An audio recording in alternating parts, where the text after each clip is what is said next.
Hello मित्रों और छात्रों, आप सभी कैसे हैं। आशा करते हैं आप सभी बहुत अच्छे होंगे, स्वस्थ होंगे।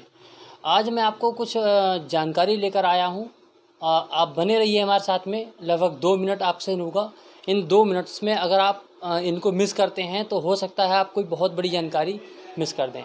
जैसा कि आप सभी जानते हैं कि हमारे देश का जो पहला संसद भवन जो है बनवाया गया था 1921 ईस्वी में, और लगभग उसको 1927 तक पूर्ण कर दिया गया, बन गया था।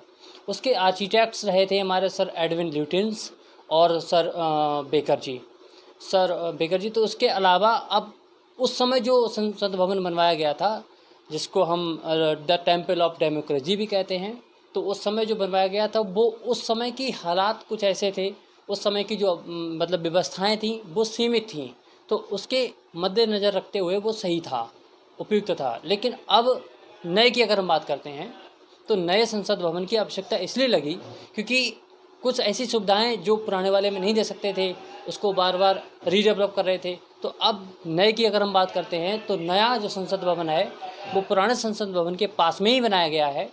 इसको पूरी तरीके से एक हिसाब से डिजिटली बनाया गया है। जगह जगह पर इस तरीके से चीज़ें यूज़ करेगी ताकि पता नहीं लगना चाहिए, क्योंकि ये वर्ल्ड क्लास की बिल्डिंग होती है, इसीलिए। अब हम नए संसद भवन की अगर बात करें तो ये 10 दिसंबर सन 2020 को इसका शिलान्यास किया गया था पीएम मोदी द्वारा।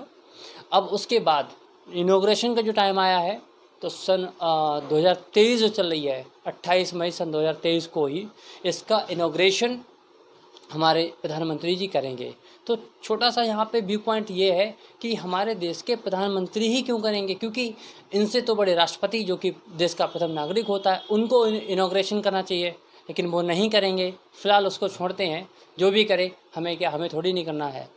अब हम बात करें नए संसद भवन की, अगर हम बात करते हैं तो इसमें देखिए आप, लोकसभा के लगभग 888 सदस्य और राज्यसभा के लगभग 3 सदस्य बैठ पाएंगे। उनके सिटिंग प्लान की व्यवस्था करी गई है, ठीक है। लगभग 1200 से ज़्यादा लोग इसमें बैठ पाएंगे। और इसके खर्चे की अगर बात करें हम तो लगभग 1200 करोड़ रुपया इसकी लागत आई है बनने में, पूर्ण होने में। और इसके हम प्रोजेक्ट की बात करें तो हमारे देश का एक विस्टा रीडेवलपमेंट प्रोजेक्ट है, उसके तहत ये बनाया गया है। इसके मेन कॉन्ट्रैक्टर जो हैं वो हमारे टाटा प्रोजेक्ट लिमिटेड है।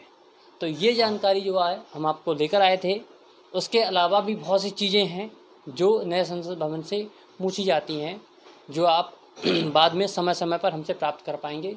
इसीलिए हमारे चैनल को सब्सक्राइब करें और वीडियो को शेयर ज़रूर करें, ताकि जिस जानकारी को आप प्राप्त कर सकें हैं उसका दूसरे लोग भी आनंद ले सकें, उससे ज्ञान प्राप्त कर सकें। धन्यवाद।